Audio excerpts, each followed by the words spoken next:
మాజీ ముఖ్యమంత్రి గారు వైఎస్ఆర్ కాంగ్రెస్ పార్టీ అధ్యక్షులైనటువంటి జగన్మోహన్ రెడ్డి గారు మిర్చి రైతులను పరామర్శించాలి, వారి ఇతిబాధలు తెలుసుకోవాలి,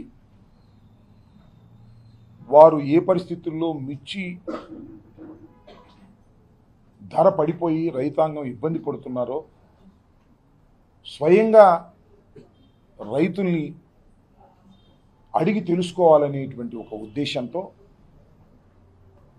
రాష్ట్రంలోనే కాదు దేశంలోనే అతి పెద్ద మిర్చి యార్డ్ అయినటువంటి గుంటూరు మిర్చి యార్డ్కి వచ్చి వారితో మాట్లాడి దాని మీద ప్రభుత్వం మీద ఒత్తిడి తీసుకురావాలనేటువంటి ఒక ప్రయత్నంతో మాజీ ముఖ్యమంత్రి గారు ఇవాళ మిర్చి యార్డుకు వచ్చారు. మిర్చి యార్డుకు వచ్చిన సందర్భంలో రైతుల్ని కలుసుకోవడానికి ప్రయత్నం చేశారు. కొంతమంది రైతుల్ని కలుసుకున్నారు, వారితో మాట్లాడారు. ఆ తరువాత అంత ఒత్తిడిలో కూడా మీడియాతో కూడా వివరంగా మాట్లాడి వెళ్ళారు. ఇవాళ మేమందరం ఇక్కడ సమావేశమైంది మీతో మాట్లాడాలనుకుంటున్నటువంటి అంశాలు రెండు ప్రధానంగా ఉన్నాయి. జగన్మోహన్ రెడ్డి గారు ఎప్పుడైతే రైతుల్ని కలుసుకొని మాట్లాడి మీడియాతో మాట్లాడి వెళ్ళారో ఆ తరువాత తెలుగుదేశం పార్టీకి చెందినటువంటి నాయకులు చాలామంది రియాక్ట్ అయ్యారు. వ్యవసాయ మంత్రి గారు కూడా రియాక్ట్ అయ్యారు. ఇంకా కొంతమంది మాజీ మంత్రులు రియాక్ట్ అయ్యి పచ్చి అబద్ధాలు చెప్పేటటువంటి కార్యక్రమం చేశారు. వ్యవసాయ మంత్రి గారు మాట్లాడుతూ ఏమంటాడంటే, ఇప్పుడు 13,000 అమ్మింది 1-2 సార్లు తప్ప మిర్చి అనేటువంటి మాట మాట్లాడాడు. వ్యవసాయ మంత్రి గారికి మరి సమాచారం ఉండి మాట్లాడాడో సమాచారం లేక మాట్లాడాడో నాకు తెలియదు. అంతేకాదు, ఇవాళ మిర్చి రైతులకు సంబంధించిన అంశం మీద ఎప్పుడైతే జగన్మోహన్ రెడ్డి గారు మిర్చి యార్డుకు వచ్చి రైతుల్ని పరామర్శిస్తారని తెలిసిందో వెంటనే ముఖ్యమంత్రి గారు ఏదో సమీక్ష నాటకాన్ని ఆడి కేంద్ర వ్యవసాయ మంత్రి అయినటువంటి శివరాజ్ సింగ్కి ఒక లెటర్ రాశాడు. అయ్యా, మిర్చి ధర పడిపోయింది, మీరు రావాలి, మీరు ఆదుకోవాలి అని. అది కాదు చేయవలసింది.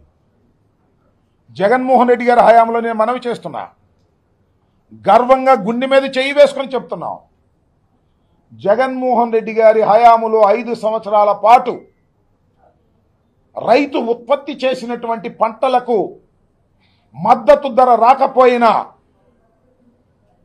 లేదు రైతు నష్టపోతున్నాడని గ్రహించిన 3,000 కోట్ల రూపాయలు ధరల స్థిరీకరణ కోసం పెట్టి ధాన్యం కొన్నాం, పత్తి కొన్నాం, శనగ కొన్నాం, పొగాకు కొన్నాం. కొని రైతుకు నష్టం లేకోకుండా ఆదుకున్నటువంటి ప్రభుత్వం వైఎస్ఆర్ కాంగ్రెస్ ప్రభుత్వం, జగన్మోహన్ రెడ్డి గారిని మనవి చేస్తున్నాం. ఇవాళ అవాకులు చవాకులు పేల్తా ఉన్నారు మంత్రులు సైతం. ఏం చేశారండి మీరు ఇన్నాళ్ళ నుంచి? మిర్చి రైతుల దగాబడిపోతుంటే తాళొచ్చి నారు రేటు పెరిగి, కూలీ రేటు పెరిగి, మందుల రేట్లు పెరిగి, ఎరువుల రేట్లు పెరిగి మిర్చి డౌన్ అయిపోతే ఇవాళ మాట్లాడుతున్న మాటలేంటి మీరు? ఇవాళ ఇదంతా కూడా ఎవరి మీదో నెట్టేసి కేంద్ర మంత్రికి, వ్యవసాయ శాఖ మంత్రికి లెటర్ రాసేసి తుడిసేసుకుందాం అనుకుంటే కుదురుతుందా అని అడుగుతా ఉన్నా. ఆదుకోవాల్సిన బాధ్యత ముఖ్యమంత్రికి లేదా? నేను గర్వంగా చెప్తున్నా, వైఎస్ఆర్ కాంగ్రెస్ పార్టీ ప్రభుత్వం రైతు పక్షపాత ప్రభుత్వం. ప్రభుత్వానికి నష్టం జరిగినా రైతుని ఆదుకోవాలని తాపత్రయపడినటువంటి ప్రభుత్వం. మీరు ఎప్పుడు కొనలేదని వాళ్ళ ఆయన వ్యవసాయ శాఖ మంత్రి గారు అంటున్నాడు. 64,000 కోట్లు వెచ్చించి ధాన్యాన్ని కొన్నటువంటి సందర్భం రికార్డ్స్ ఉంటాయి, చూసుకోమంటున్నా. మీ అధికారులు పిలిచి మాట్లాడుకోండి. పూర్వం చేసిన అధికారులు వ్యవసాయ శాఖలో జగన్మోహన్ రెడ్డి గారి టైంలో ఎంత చక్కగా వ్యవసాయం అంటే దండగా లేకోకుండా ఉండాలని తాపత్రయపడినటువంటి ముఖ్యమంత్రి జగన్మోహన్ రెడ్డి గారు. ఇవాళ ఏంటండి, మీరు 9 మాట్లాడింది వచ్చి మీరు రాగానే అన్ని రేట్లు పడిపోయినాయి. ఇదేం కర్మ నాకు అర్థం కాల. చంద్రబాబు నాయుడు గారు వచ్చారు, ప్రమాణ స్వీకారం చేశాడు, దేనికైనా ధర ఉందండి? పత్తికి లేదు, శనక్కు లేదు, కందికి లేదు, ధాన్యానికి లేదు, మిర్చికి లేదు. ధాన్యం అయితే ఎంత దౌర్భాగ్యం అంటే 1200కి 1300కి అమ్ముకున్నారు, కల్లాల్లో అమ్ముకున్నారు. పైన వర్షం పడతా ఉంది, మిల్లర్లు దోచేసుకున్నారు. అలా కాదు, మేము మద్దతు ధర కొంటామని ఎప్పుడన్నా అన్నారండి మీ జీవితంలో? రైతు నట్టేట మునిగిపోతుంటే ఆనందంగా కళ్ళు ఆర్పుకోకుండా అబద్ధాలు చెప్పేటటువంటి కార్యక్రమం చేశారు తప్ప ఎప్పుడు రైతును ఆదుకోలేదు. మీ ఇవాళ జగన్మోహన్ రెడ్డి గారు, మాజీ ముఖ్యమంత్రి గారు ఇవాళ వచ్చి వారిని కలుసుకొని మీ మీద ఒత్తిడి తీసుకొచ్చేందుకు ఇవాళ నిజంగా చాలామంది రియాక్ట్ అయ్యారులే. జగన్మోహన్ రెడ్డి గారు ఎప్పుడైతే మిర్చి యార్డుకు వచ్చి వెళ్ళాడో వ్యవసాయ మంత్రి దగ్గర నుంచి చాలామంది ఇవాళ రియాక్ట్ అయిపోయారు. ఆపుతా ఇట్టా అని మంచిదే, రియాక్ట్ అవ్వండి, మీ బండారం ఎందుకు బయటపడిపోవాలి. రియాక్ట్ అయ్యారు, అసలు రాకోకుండా చేయాలనే ప్రయత్నం చేశారు. ఎంత దుర్మార్గం అనేది నాకు అర్థం కాలేదు. ఒక మాజీ ముఖ్యమంత్రి తాడేపల్లిలో ఉంటూ దగ్గరలో ఉన్నటువంటి మిర్చి యార్డుకి వెళ్ళి రైతులను పరామర్శించాలి అనుకోవటం తప్ప? ఇది ప్రజాస్వామ్యం విరుద్ధమైందా? దానికి ఏమన్నారు? ఎలక్షన్ కోడ్, ఎమ్మెల్సీ ఎలక్షన్లు ఉన్నాయి అని చెప్తున్నారు. నేను వాట్సాప్లో పెట్టారు, అంతే తప్ప ఎవరు మాట్లాడలా. నేను చాలా స్పష్టంగా చెప్తున్నా, ఎవరైనా ఏమని నిజంగానే ఎలక్షన్ కోడ్ ఉందండి వెళ్ళకూడదేమో అనుకుంటారేమో, కానీ కాదు. ఈ ఎలక్షన్ కోడ్, ఈ ఎమ్మెల్సీ జరుగుతున్నటువంటి ఎలక్షన్ కోడ్ కృష్ణా గుంటూరు జిల్లాల్లో 2 చోట్ల ఉంది. ఉంటే ఈ 2 ఎలక్షన్లు మేము పోటీ చేయట్లా.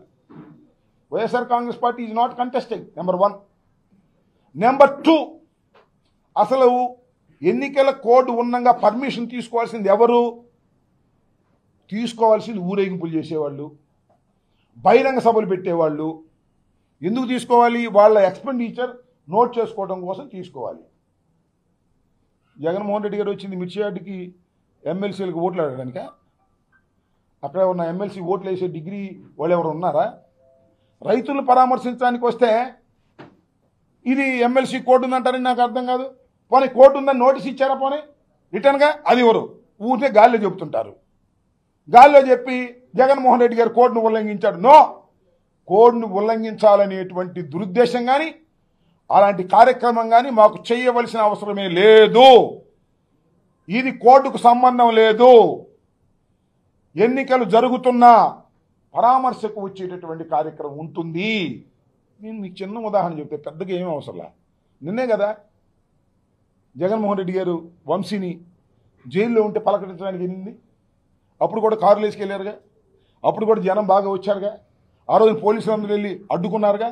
మరి అక్కడ వంశీని పలకరించడానికి వెళ్ళినప్పుడు రాని కోర్టు రైతుని పరామర్శించడానికి ఎందుకు వచ్చిందయ్యా బాబు? చెప్పాయి చంద్రబాబు నాయుడు గారు, మనం చేస్తానా? హోంమంత్రి గారు చెప్పమంటున్నా? అక్కడ ఇక్కడ ఒకటే కదా. కాకపోతే అక్కడ ఒక ఐజీ ఉన్నాడు, ఇక్కడ ఒక ఐజీ ఉన్నాడు. ఏమైనా తేడా ఉందేమో నాకు తెలియదు. కృష్ణా జిల్లా, గుంటూరు జిల్లాలో కలిసి ఎమ్మెల్సీ ఎన్నికలు జరుగుతున్నాయి. తెలుగుదేశం పోటీ చేస్తుంది, ఆపోజిషన్గా వేరే ఇండిపెండెంటో లేకపోతే ఇంకో ఆయన పోటీ చేస్తున్నాడు. మాకేం సంబంధం? ఎవరన్నా సపోర్ట్ చేశామా? లేదుగా. మరి గుంటూరు కృష్ణానదికి అటొక రూలు, కృష్ణానదికి ఇటొక రూలు ఉంటుందా? 2 ఒకే నియోజకవర్గం కదా ఎమ్మెల్సీలకు వచ్చి. అక్కడ లేని రూల్ ఇక్కడ ఎందుకు వచ్చింది? అక్కడంటే వంశీని పలకరిస్తున్నారు కదా, పెద్ద ప్రాబ్లం లేదనుకున్నారు. ఇక్కడ రైతులను పరామర్శిస్తున్నారే, రైతు ఇష్టం వచ్చినట్టు చెప్తాడే, ఉన్న వాస్తవాలు చెప్తాడే, అందువల్ల దీన్ని ఆపేయాలి ఎట్టా కొట్టగా రాత్రి అంతా కుట్ర చేశారు. అయినా మా జగన్మోహన్ రెడ్డి గారు ఎన్ని కుట్రలు చేసినా ఛేదించుకొచ్చేవాడు కదా. చివరికి ఏం చెప్పారు? సెక్యూరిటీ లేదు ఇవాళ. It is very serious issue. ఇందాక మా మాజీ మంత్రి గారు చెప్పినట్టుగా, ఏమండి సెక్యూరిటీ ఎవరికి ఉంటుందండి? నాకు ఉంటుందా? వీళ్ళకు ఉంటుందా? ఉండదుగా. మీ మంత్రులు పోయినా కూడా మాకు ఉండదు. కానీ as ex chief minister Z+ security ఉంటుంది. ఎక్స్ చీఫ్ మినిస్టర్ గారికి Z+ సెక్యూరిటీ ఉంది. ఇప్పుడు ఆయన not only ex chief minister, ఒక ఎక్స్ చీఫ్ మినిస్టర్ గారి కుమారుడు, దివంగత రాజశేఖర రెడ్డి గారి కుమారుడు. ఆయనకు ఒక Z+ సెక్యూరిటీ అనేది ఉంది. ఇవాళ కనపడలా. ఎందుకు కనపడలేదంటే పర్మిషన్ తీసుకోలేదంట. ఒక్కడు రాలేదండి, ఒక్క వ్యక్తి కూడా పోలీసులు రాలా. కానీ కొంతమంది వచ్చారు, నేను చూసా, మఫ్టీలో వచ్చారు. వచ్చి డోర్లు పైకి ఎగరేశారు. ఎందుకంటే కేసులు పెట్టడానికి. డోన్లు పైకి ఎగరేసి ఆనందాన్ని అనుభవించారు. ఎవరిది డైరెక్షన్ అంతా? హోంమంత్రి గారు అనుకున్నారా? కాదు. నారా లోకేష్ గారి వికృతానందం కోసం చేస్తున్నటువంటి పని.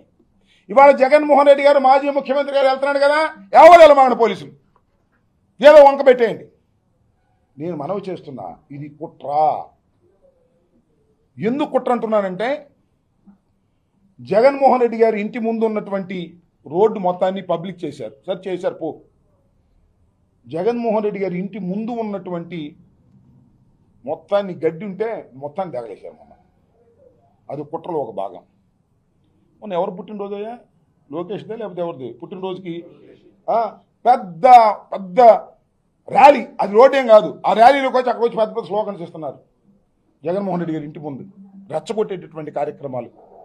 ఇవాళ సెక్యూరిటీ లేకపోతే మా మాజీ మంత్రి గారినప్పుడు ఏదైనా జరిగితే, జగన్మోహన్ రెడ్డి గారు ఏదో చంద్రబాబు నాయుడు వస్తే జనవరారు కానీ, లేదా లోకేష్ వస్తే జనవరారు కానీ, జగన్మోహన్ రెడ్డి గారికి 11 సీట్లు వచ్చినా జగన్మోహన్ రెడ్డి గారు రోడ్డు మీదకి వస్తే వేలాది మంది ప్రజలు వస్తారు. ఇది అందరికీ తెలిసినటువంటి సత్యం.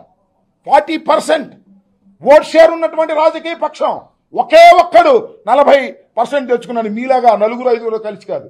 అంత ప్రజాదరణ కలిగినటువంటి వ్యక్తి రోడ్డు మీదకి వస్తుంటే, Z+ సెక్యూరిటీ ఉంటే లోకేష్ మాట విని పోలీసులు పక్కన పెడతారా? ఏమండి నాకు అర్థం కాలేదు. ఎంత దుర్మార్గం అండి. తొక్కిసలాట, అల్లాడిపోయాం, పోతే పోయాం, కానీ మాకేం అభ్యంతరం లేదు. తొక్కిసలాట, గందరగోళం. జగన్మోహన్ రెడ్డి గారి దగ్గరికి వెళ్ళి పక్కన నుంచోవాలన్నా కూడా ఇబ్బంది పడేటువంటి పరిస్థితి. ఒక్క పోలీసు లేడు. మేమే మంత్రులు అటు ఇటు కింద పడి మీద పడి అటు పడి ఇటు పడి సర్దుకున్నాం. కనీసం ప్రెస్ మీట్లో పెట్టుకుందామంటే జనం వచ్చి మీద పడిపోతున్నారు, రైతాంగం వచ్చి మీద పడిపోతున్నారు. జగన్మోహన్ రెడ్డి గారిని చూడాలనేటువంటి తాపత్రయంతో ముందుకు వస్తున్నారు. ఒక్క పోలీసు కూడా లేకోకుండా మమ్మల్ని ఇబ్బంది పెట్టాలనే కుట్ర కదా లోకేష్. ఇది తప్పు కదా. ఇది శాశ్వతమా? ఈ ప్రభుత్వం, ఈ అధికారం శాశ్వతమా? మీ నాన్నకు శాశ్వతమా? నీకు శాశ్వతమా? లేకపోతే ఎవరు హోంమంత్రి గారు అనిత మైక్ ముందు హోంమంత్రి పాప ఆమెనే లేదు, ఆమెకి ఏమైనా శాశ్వతమా? మళ్ళీ మేము అధికారంలోకి వచ్చే అవకాశం లేదా? నా బోటోడు కాకపోవచ్చు. జగన్మోహన్ రెడ్డి గారు ఎంత 52 సంవత్సరాలే, ఎన్నిసార్లు ముఖ్యమంత్రి